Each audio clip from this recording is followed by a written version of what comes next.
بسم الله الرحمن الرحيم نحمده ونصلي ونسلم على حبيبه الكريم الأمين العزيز الرؤوف الرحيم وعلى آله وأصحابه الأفضلين الأكرمين أجمعين. أما بعد فأعوذ بالله من الشيطان الرجيم. بسم الله الرحمن الرحيم.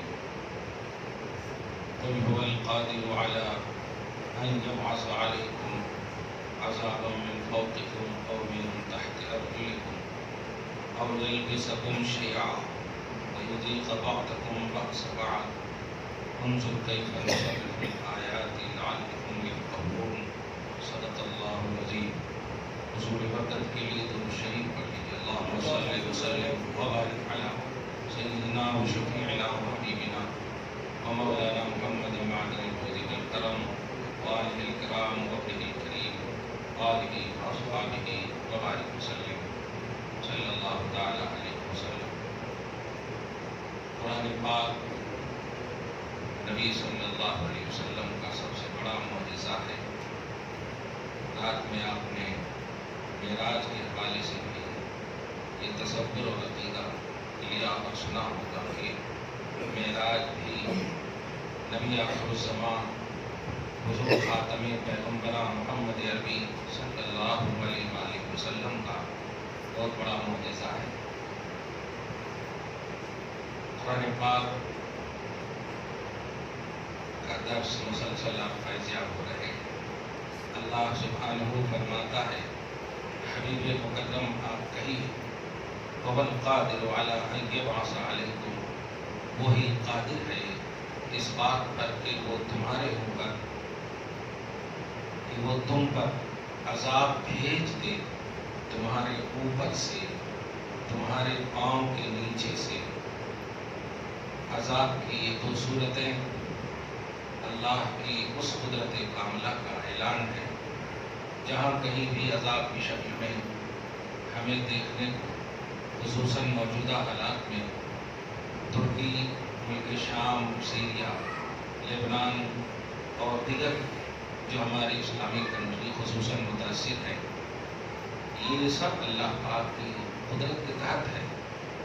مگر ہم سب دعا کرتے ہیں کہ اللہ پاک اپنی رحمت کے صدقے میں ان تمام متاثرین کو جو انتقال کر چکے ہیں شہادت کا درجہ نصیب فرمائے، اور جو ابھی بے گھر ہیں ان سے سب ظاہری طور پر چھن گیا ہے، تہس نہس ہو گیا ہے، مولا بازیاب فرمائے، پھر انہیں صحیح اور امن و شانتی والی زندگی نصیب فرمائے. اللہ پاک اس بات پر قادر ہے کہ وہ تم پر عذاب کو بھیجے تمہارے اوپر سے، وَمِن تَحْتِ أَرْجُلِكُمْ، تمہارے پاؤں کے نیچے سے. زمین کا دھسنا بھی تحت قدرت الہ ہے، اللہ کی قدرت کے تحت ہے. اور يَلْبِسَكُمْ شَيْعًا، یہ بہت بڑی بات ہے. یا تمہارے اندر مد مقابل فرقے کا لفظ ان مختلف گروہ میں تمہیں بانٹ دے. اب اس بات پر دیکھیں، اگر آیت کریمہ فین بن کرتی ہے آواز بولنے لگا کہ یہ جو فرقہ کا جو عنوان ہے یہ در حقیقت ہماری کوشش یا ہماری حرکت کی وجہ سے نہیں ہے، یہ اللہ کی قدرت کی وجہ سے ہے. اللہ پاک خود فرماتا ہے کہ ہم اس بات پر قادر ہیں کہ تمہیں فرقوں میں بانٹ دیں.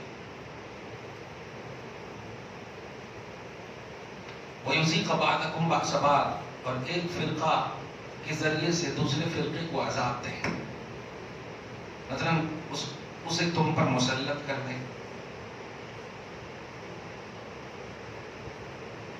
نبی علیہ السلام نے صحیح حدیث میں ہے کہ خصوصی طور پر روایت یہ بھی ملتی ہے مزدلفہ یا عرفات، بہرحال 3 دعائیں کی نبی صلی اللہ علیہ وسلم نے، جن میں سے 2 دعائیں قبول ہوئی اور 1 دعا قبول نہیں ہوئی۔ ذہن کو صاف رکھیے اور اللہ پاک سچی آپ سب کو توحید اور رسالت کی ریئلٹی نصیب فرمائے۔ ایک دعا کی، اے اللہ میری امت کو عام قحط میں مبتلا نہ کرنا۔ قحط سمجھ رہے؟ ایک دم کھانے پینے کے لالے پڑ جانا ہے، عام قحط میں کھانے پینے کے لیے مجبوری۔ تو اللہ پاک نے یہ دعا قبول فرما لی، اور آج بھی الحمدللہ کسی نہ کسی طرح سے ہمیں کھانا مل ہی جاتا ہے۔ دوسری دعا ہے، اللہ میری امت کو ایسے غرق نہ کرنا جیسے نوح علیہ السلام کی امت، غرق ڈبو کر کے میری امت کو نہ مارنا، مراد سب کو، جیسے نوح علیہ السلام کی ساری امت کو جو نان بلیور تھی، نہیں ماننے والے تھے، سب کو مار دیا۔ جانور تک کو اللہ نے بچایا اگر جانور نے قبول کیا۔ کشتی پر جو بھی نہیں سوار ہوئے سب کو ڈبو دیا، یہاں تک کہ آپ کا بیٹا بھی چلا گیا۔ تو عام غرقابی میں بھی میری امت کو مبتلا نہ کرنا، یہ عذاب سے بچانا، اللہ پاک نے دعا قبول فرمائی۔ تیسری دعا تھی جو اس آیت سے ریلیٹڈ ہے، میری امت میں اختلاف نہ رکھنا۔ اللہ پاک نے کہا نہیں، یہ دعا قبول نہیں کروں گا۔ اختلاف غلط نہیں ہو سکتا ہے، مخالفت غلط ہو سکتی ہے۔ اختلاف بالکل ہمارے نظریے سے آپ کو اختلاف، امام اعظم کو امام شافعی سے اختلاف، امام شافعی کو امام محمد سے اختلاف، حنبلی مذہب ہے نا مسالے، لیکن اختلاف کے باوجود سب رحمت اللہ علیہ ہیں، سب کو رحمت اللہ علیہ آپ بولتے ہو۔ کیوں؟ اختلاف قرآن اور حدیث کے بیس پر تھا، اسی لیے مخالفت نہیں تھی۔ مخالفت عداوت کا نام ہے، اختلاف رحمت کا نام۔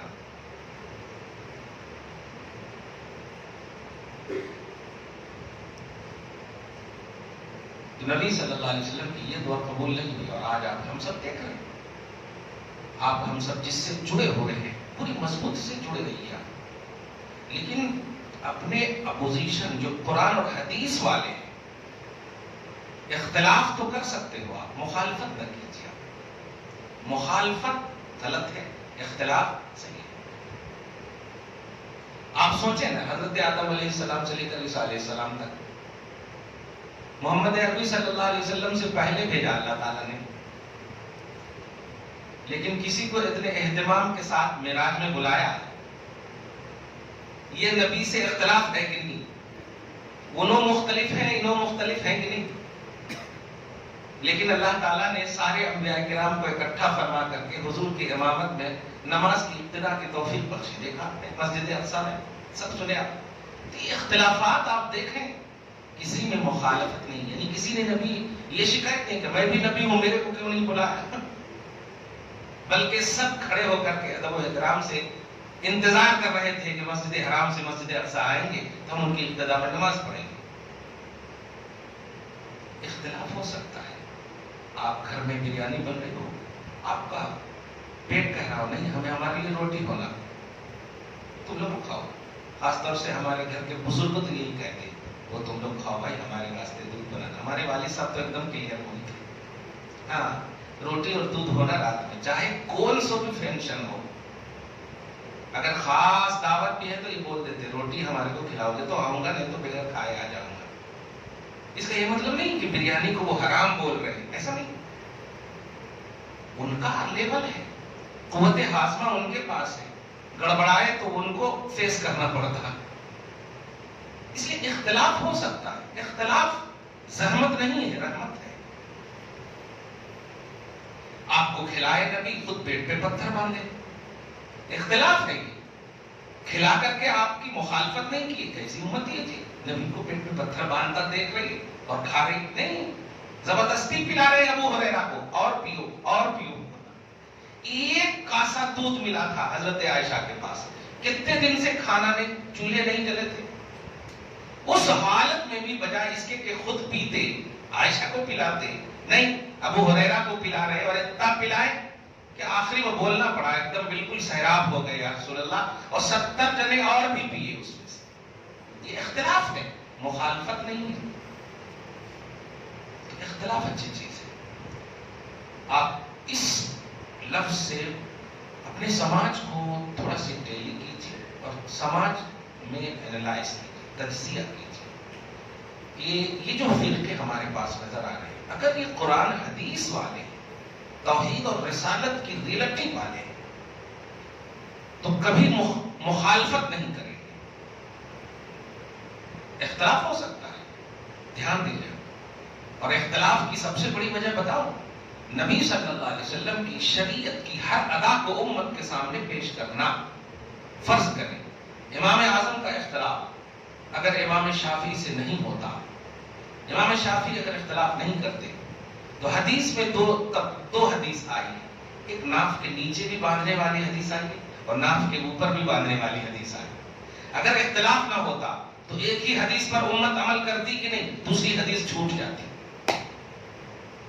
اللہ کو گوارا نہ ہوا، میرے حبیب کی ادا چھوٹے، یہ گوارا نہیں ہوا، اس لیے اختلاف کو جنم دیا، اختلاف کو پیدا فرمایا، تاکہ نبی نے ناف کے نیچے باندھا ہے ایک کریں، ان کے ماننے والے کریں، اور ناف کے اوپر جو باندھا ہے ان کے ماننے والے کریں، دونوں نبی کی حدیث پر عمل کریں گے، میرے حبیب کی ادا کا نام۔ آپ سمجھ رہے؟ تو یہ اختلاف اگر نہ ہوتا تو نبی کی حدیث پر آپ کیسے عمل کرتے بتائیے؟ تو چاروں حدیث ہیں، نیچے بھی باندھنا، اوپر بھی باندھنا، سینے پر باندھنا، ہاتھ چھوڑ کے پڑھنا، ہر طرح سے ہے۔ اور ایک جنے تو ایک نماز میں سب نہیں کر سکتے نا،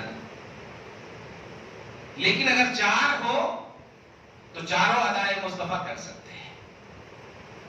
یہ بہت بڑی بات ہے، اس لیے اس اختلاف کو مخالفت کا روپ نہ دیجیے۔ میں اس کو چوس کر بول رہا ہوں، آپ سمجھ رہے ہوں گے میری گفتگو کا لیول۔ اختلاف کو مخالفت کا نام نہ دیجیے، اختلاف رحمت ہے۔ اسی لیے سنن کبریٰ حدیث پاک میں منقول ہے، اختلاف امتی رحمتن، میری امت کا اختلاف رحمت ہے۔ خود بارگاہ رسالت میں اگر آپ اس کا عنوان دیکھنا چاہیں تو دیکھیں، حضور پاک صلی اللہ علیہ وسلم کے پاس عرب کے کچھ بچے اور بچیاں آئیں، بلکہ بچے آئے اور عرض کیا رسول اللہ، ہم لوگوں نے منت مانی تھی کہ اگر فتح مکہ ہو گیا تو ہم سب رقص کریں گے، مکہ فتح ہو گیا تو ہم سب رقص کریں گے، سمجھ رہے ہیں؟ تو نبی صلی اللہ علیہ وسلم نے اجازت دے دی، ایسے رقص کر رہے تھے، اتنے میں حضرت ابوبکر صدیق آئے، دیکھیں حضور کے سامنے رقص کر رہے، حضور پر چہرہ پڑا، بازو میں بیٹھ گئے آگے، کچھ بھی نہیں بولے۔ عمر ابن خطاب آئے، تب وہ بولتے کیا، بچیوں نے جب دیکھا تو وہ خود جو جس کے ذریعے سے وہ رقص کر رہی تھی وہ چھپا لی اور چپ کے بیٹھ گئی۔ اب حضرت عمر ابن خطاب نبی کے سامنے بول رہے ہیں، یہ کیا ہو رہا ہے؟ سینس کہتا ہے کہ نبی جب موجود ہے، ابوبکر صدیق جب موجود ہے تو بولنا نہیں چاہیے، لیکن حضرت عمر ابن خطاب نے بول کر کے ذہن دیا، اور خود دیکھیے جب بولے کہ کیا ہو رہا ہے تو نبی صلی اللہ علیہ وسلم مسکرا کر کہتے، عمر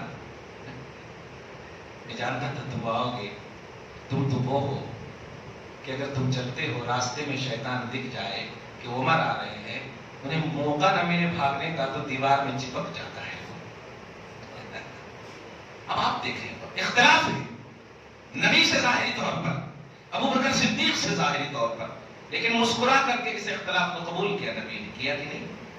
کیونکہ وہاں نظریے غلط نہیں تھے، ابوبکر صدیق کے بھی نظریے یہ تھے کہ جب نبی کہہ رہے ہیں تو ضرور کچھ نہ کچھ اچھی ہی ہوگی، اور نبی نے اجازت اس لیے دیا کہ آپ رحمت للعالمین ہیں، کسی کا دل دکھانا نہیں چاہتے۔ کیا بات ہے! دیکھا آپ نے ریزن سب کے پاس زوردار ہے کہ نہیں؟ سب کے پاس اچھا ریزن ہے۔ ایسے ہی شافعی ہو، مالکی ہو، حنبلی ہو، جو بھی ہو، ریزن سب کا قرآن اور حدیث ہے، اس لیے سب حق ہیں، سب رحمت اللہ علیہ۔ آپ ہم سب کو چاہیے کہ اگر اختلاف کبھی نظر بھی آئے، مسالک میں، مذاہب ہے، شریعہ میں، تو دیکھیں اس کا بیس کون ہے، اس کا فاؤنڈر کون ہے، اس کی بنیادی حیثیت کس کی ہے۔ اگر آپ دیکھیں کہ بہت بڑے بزرگ ہیں، خاموش ہو کر کے آپ چپ ہو جائیں، رحمت اللہ علیہ پر آپ انگلی نہیں اٹھا سکتے ورنہ زحمت میں پڑ جائیں گے آپ. سمجھ رہے ہیں نا؟ اس لیے اللہ جب یہ فرماتا اور یلبسکم شیعا، میں قادر ہوں اس بات پر کہ تمہیں فرقوں میں بانٹ دوں. یہ لفظ بول کر کے ہی ایک ذہن دیا اللہ تعالیٰ نے. یہ فرقوں کو دیکھ کر ٹینشن نہیں لینا. اگر فرقے ہیں مگر بنیاد قرآن اور حدیث ہے، توحید اور سنت ہے، تو کامیاب فرقے ہیں.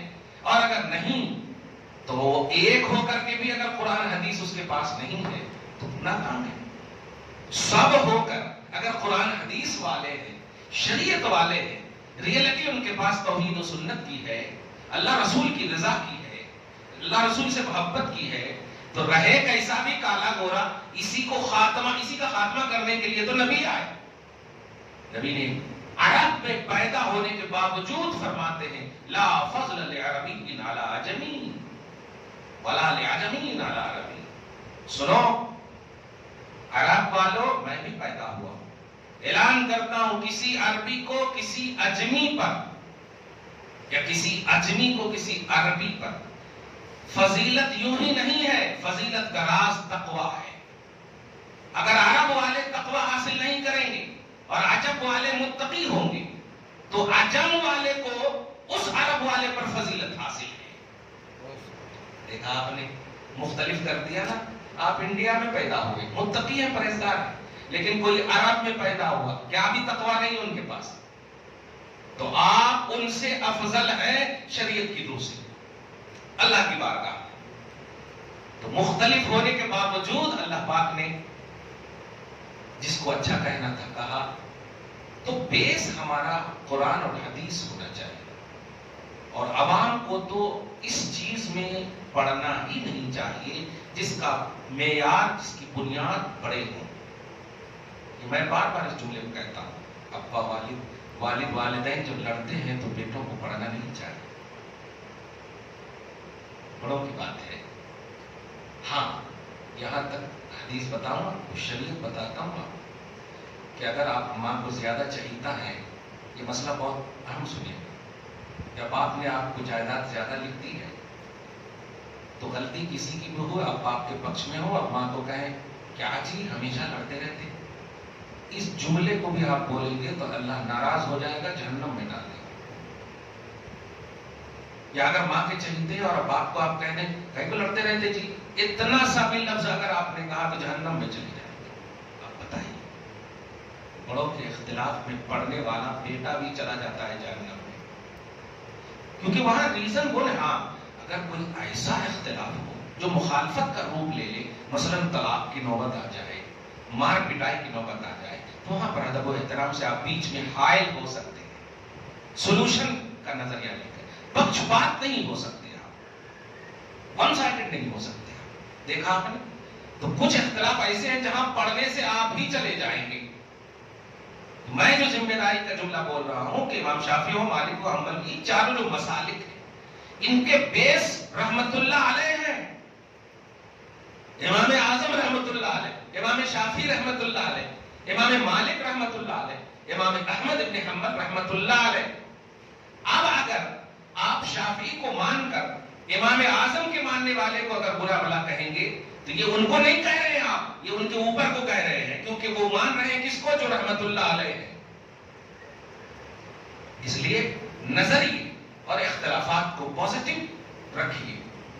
اختلاف ہے، بالکل ہے اختلاف. شریعت، ہاں آپ کے پاس وہ حدیث ہے، ہمارے پاس یہ حدیث ہے، اس پہ وہ سند ہے آپ کے پاس، ہمارے پاس یہ سند. یہ سب اختلافات ایک دم ہے، لیکن گالی گلوچ نہیں، عداوت نہیں، مخالفت نہیں. ورنہ یہ ساری چیزیں اختلاف نہیں کہلاتی، مخالفت کہلاتی، اور مخالفت عداوت کا نام.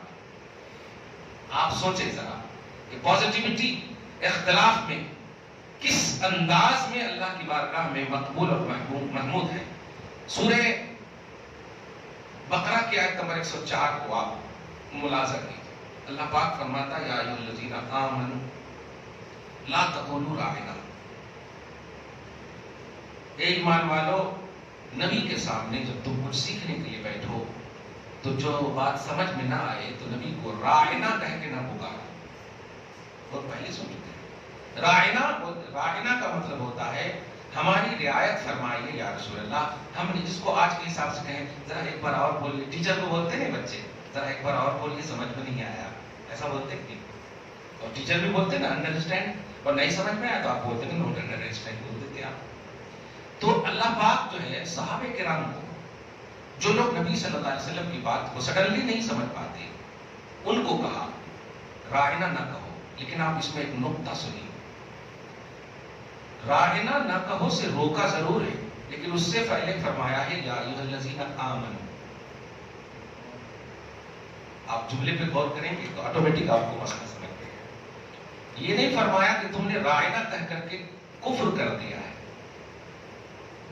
یا ایھا الذین آمنوا، اے ایمان والو راعنا نہ کہو. کچھ باتیں ایسی ہوتی ہے کہ کفریہ ہوتی ہے، دھیان دیجیے گا، لیکن نیت اور عقیدے اور ارادے اگر اور پازیٹیو اور اچھے ہو تو اللہ تبارک و تعالیٰ اس کا صحیح مفہوم ان کے مراد نہ لینے کی وجہ سے اس پر کفر کو عائد نہیں فرماتا ہے. حالانکہ بارگاہ رسالت میں بے ادبی ذرہ برابر بھی سارے اعمال کو برباد کر دیتی ہے اور ایمان کا خاتمہ ہو جاتا ہے. نبی کی وہ بارگاہ ہے. سورہ حجرات کے آیت نمبر 3 میں دیکھیں گے ان تحبط اعمالکم وانتم لا تشعرون. بے ادبی کرو گے سارے اعمال برباد ہو جائیں گے اور تمہیں احساس تک نہیں ہوگا. مگر وہاں دیکھیں راعنا نہ کہو. سوال یہ ہے کیوں نہ کہیں؟ تو اللہ کہے گا بے ادبی ہے، تو ہم نے کہہ دیا ہے. جب کہہ دیا ہے بے ادبی ہے اور بے ادبی ثابت ہو گئی تو کفر کیوں نہیں؟ جواب ملا تیرا انٹینشن غلط نہیں ہے، تیرا ارادہ غلط نہیں ہے، تیری نیت صحیح ہے، تو پازیٹیو ہے نبی کے حوالے سے، اس لیے فتوے نہیں لگیں گے. کیا مطلب ہوا؟ دیکھا آپ نے بظاہر اختلاف ہے، بے ادبی کے جملے ہیں، لیکن اللہ پاک نے کفر نہیں فرمایا. بس یہی کہنے جا رہا. آج جو سماج میں یہ بٹ گئے ہیں نا ہم، یہ بٹنے کو جو آپ ایسا لگتا ہے کہ اگر آپ شافعی کو ماننے والے اور حنفی کو ماننے والے ہیں تو آپ راستہ بدل لیتے ہیں. آپ ذرا کہیں امام شافعی امام اعظم کی بارگاہ میں جب جاتے تھے کوئی مسئلہ انہیں سمجھ میں نہیں آتا، آپ سمجھیے وہ جاتے تھے تو امام اعظم کے طرز پر وہ خود نماز پڑھتے تھے. 2 رکعت نفل نماز امام اعظم کے طرز پر پڑھتے تھے اور ناف کے نیچے ہاتھ باندھ کر کے نماز پڑھ کر کے دعا کرتے تھے اس طرح سے اللہم انی اتبرک بابی حنیفہ یا بقبر ابی حنیفہ. اے اللہ میں ابو حنیفہ کی قبر کے ذریعے سے تیری بارگاہ میں اپنے مسئلے کا سولوشن چاہتا ہوں، میرا مسئلہ حل فرما. فوراً اللہ تعالیٰ مسئلہ حل فرما دیتا تھا. تو بتائیے اماموں میں کتنا پیار ہے، جو بیس ہے، جو معیار ہے، جو فاؤنڈر ہے، کتنا پیار ہے، کتنی محبت ہے. اور ماننے والے ایسے اختلاف کر رہے ہیں کہ دوسرے کو جہنمی سمجھ رہے ہیں. تو آپ کیا ان کو مان رہے ہیں؟ ان کو مانتے تو ذرا ان کو دیکھیے کہ وہ دوسرے امام سے کتنا پیار کر رہے ہیں. کیوں پیار کر رہے ہیں؟ باوجود کہ اختلاف ہے، مسئلے میں اختلاف ہے. لیکن جواب ملا مسئلے میں اختلاف ہے لیکن میرے اختلاف کا بیس قرآن اور حدیث ہی ہے. امام اعظم کے پاس جو مسئلہ آیا، ان کے پاس جو حدیث آئی، انہوں نے اس حدیث کی بیس پر مسئلہ بتا دیا. میرے پاس جو مسئلہ، میں نے جو مسئلہ بتایا، میرے پاس یہ حدیث آئی، میں نے اس حدیث کے بیس پر بتا دیا. نبی کی حدیث تو ہر طرح سے، ہر زاویے سے ہے. اس لیے ادائے مصطفیٰ نہ چھوٹے. اللہ کی بارگاہ میں یہ چاروں ائمہ مقبول ہیں، رحمت اللہ علیہ ہیں، لیکن ماننے والے ایک دوسرے پر اس طرح سے فتوی بازی اور انگشت نمائی کرتے ہیں کہ ان کا کچھ نہیں ہوتا، بلیور چلے جاتے ہیں، فالوور چلے جاتے ہیں. ہمیں اور آپ کو چاہیے کہ آپ جس مسلک سے جڑے ہوئے ہیں، اگر اس مسلک کی ریئلٹی اللہ اور رسول کی محبت ہے، پیمانے توحید و رسالت ہے، تو آپ اس کو مانیں. دوسرے جو پیمانے توحید و رسالت کے ماننے والے ہیں برا بھلا نہیں کر سکتے. آپ کمپریزن نہ کیجیے، آپ کمپیئر کر کے نہ مانیے. جن کو آپ کو توفیق ملی ہے اللہ پاک کے ذریعے سے آپ ان کو مانیں، اسی بنیاد پر آپ اللہ اس کے رسول کو راضی کر دیں. یہ ہونا چاہیے بیس. ورنہ آپ نبی کو بھی ماننے کا دعویٰ کریں اور نبی راضی ہی نہ ہو. اب سورہ منافقون کی ابتدائی آیت پڑھیں گے. انک لرسول اللہ، قسم کھا کھا کر کہتے تھے منافق بے شک آپ اللہ کے رسول ہیں. آپ نے تو کبھی قسم بھی نہیں کھایا ہوگا. کھائے ہیں آپ؟ تو پڑھتے لا الہ الا اللہ محمد رسول اللہ، سمپل پڑھتے آپ. کبھی قسم کا یا رسول اللہ میں قسم کھا کے کہتا ہوں نہیں، سمپل پڑھتے. وجہ کیونکہ آپ محبت کرتے ہیں. اب محبت کے لیے دلیل نہیں، دل چاہیے، اور دل سے کرتے ہیں آپ. لیکن منافقین قسم کھا کے کہتے تھے، مگر اللہ نے فرمایا واللہ یشہد ان المنافقین لکاذبون. میرے حبیب آپ کو جو کہہ رہے ہیں بولی تو صحیح ہے لیکن بولنے والا غلط ہے. اب بتائیے، یعنی بے شک آپ اللہ کے رسول ہیں، یہ بولی صحیح ہے لیکن ان کا انٹینشن غلط ہے، اس لیے یہ غلط ہے. ان کے ارادے غلط ہیں. زر جمع کرنا مقصود ہے، بس جو ریل میں مانتے ہیں ان کے سامنے سرخروئی مقصود ہے، ان کے مال و دولت ان سے ہڑپنا یہ مقصود ہے. دیکھا آپ نے؟ تو ارادے کی بنیاد پر آپ کے جملے اور کلمے بھی تباہ ہو گئے کہ نہیں؟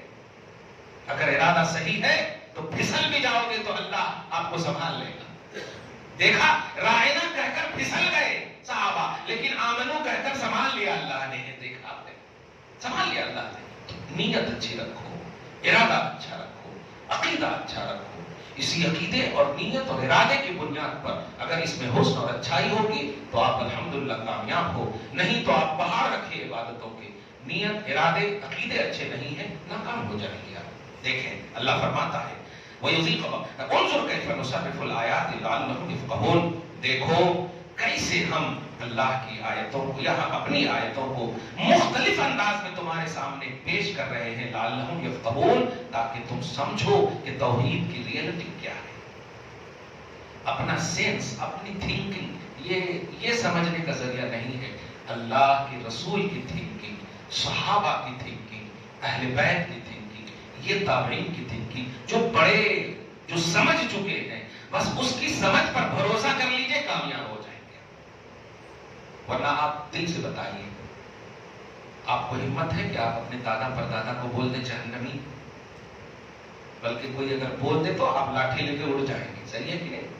تو بتائیے، اپنی ایک بیوی کو آپ جہنمی نہیں بول رہے، اور امام اعظم، امام شافعی، امام مالک، امام احمد ابن حنبل ان لوگوں پر انگلی اٹھا رہے ہیں، وہ لوگ غلط ہیں.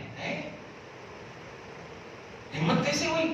جبکہ شریعت میں، اسلام میں آپ اپنے دادا کو رحمت اللہ علیہ نہیں بولتے، مرحوم بولتے. مرحوم بولتے ہیں، عام لوگوں کو مرحوم بولتے ہیں. اور ان کو آج بھی پوری امت کا طبقہ رحمت اللہ علیہ اور رضی اللہ عنہ بولتے ہیں. اب آپ سمجھ رہے ہیں اس بات کی؟ یہی فرق ہے. اپنی تھنکنگ دیکھیں گے تو پھسل جائیں گے، اوپر والوں کی تھنکنگ دیکھیں گے. اسی لیے قرآن پاک جو نازل فرمایا اللہ پاک نے، تو نازل فرما کر جس طرح عام کتابوں کے حوالے سے موسیٰ کو دے دیا، یہ تمہاری قوم کا قانون ہے، بتا دو جا کر کے، اس پر وہ عمل کریں گے، مانیں گے، کامیاب ہو جائیں گے. لیکن جب قرآن نازل فرما رہا اللہ تعالیٰ تو فرماتا ہے الرحمن وعلم القرآن، حبیب مکرم ہم قرآن نازل کر رہے ہیں اور اس کے اسرار و رموز بھی ہم آپ کو سکھائیں گے، آپ ٹینشن نہ لیجیے. قرآن کو سب سے پہلے اللہ پاک نے اپنی ذمہ داری میں لے کر کے نبی کو سکھایا. یہ ترتیب بتا رہا ہے حبیب، ہم نے آپ کو سکھایا، گویا ہم آپ کے استاذ ہیں، آپ صحابہ کو سکھائیے. یہی وجہ ہے کہ ایک موقع سے حضرت جبریل علیہ السلام جو حروف مقطعات ہیں، الف لام میم، یہ لے کر کے آئے اور بولے الف، نبی نے کہا قد فہمتو، لام نبی نے کہا فہمتو، میم نبی نے کہا فہمتو. جبریل علیہ السلام نے کہا لم افہم، یا رسول اللہ میں نے تو نہیں سمجھا. کہا تمہارا کام سمجھنا اور سمجھانا نہیں ہے، تمہارا کام لانا ہے، سمجھنا میرا کام ہے، سمجھانا رب کا کام ہے. دیکھیے، دیکھ رہے ہیں آپ الف لام میم. اور آج بھی دیکھیے اس کے نیچے ترجمہ لکھا نہیں رہتا. پڑھے ہوں گے ٹرانسلیشن کی بک جو ہے قرآن پاک، اس کے نیچے ترجمہ لکھا نہیں رہتا. آپ کو یہی بولنا پڑتا اللہ اور اس کا رسول اس کی مراد زیادہ جانتا ہے. الرحمن علم القرآن، رحمان نے قرآن نبی کو سکھایا ہے. اب نبی جو سکھائیں گے وہ ہم سیکھیں گے، اور نبی نے بتایا ہی نہیں، اور جب بتایا ہی نہیں تو اب آپ کو بھروسہ کرنا ہوگا، بس پڑھنا ہوگا الف لام میم. اب ترجمہ کرنا ہے تو ذالک الکتاب لا ریب فیہ، یہ وہ کتاب ہے جس میں شک کی گنجائش نہیں. سوال ہے الف لام میم کتاب ہے کہ نہیں؟ ہے، لیکن یہ صرف بھروسہ والی کتاب ہے، ٹرانسلیشن والی کتاب نہیں ہے. دیکھا آپ نے؟ تو ہم مجبور اتنے ہیں کہ خود قرآن پاک کی آیتوں میں ترجمہ نہ ہونے کے باوجود ہم ڈکشنری کا سہارا لے کر ترجمہ نہیں کرتے. بھروسہ اسی کا نام ہے.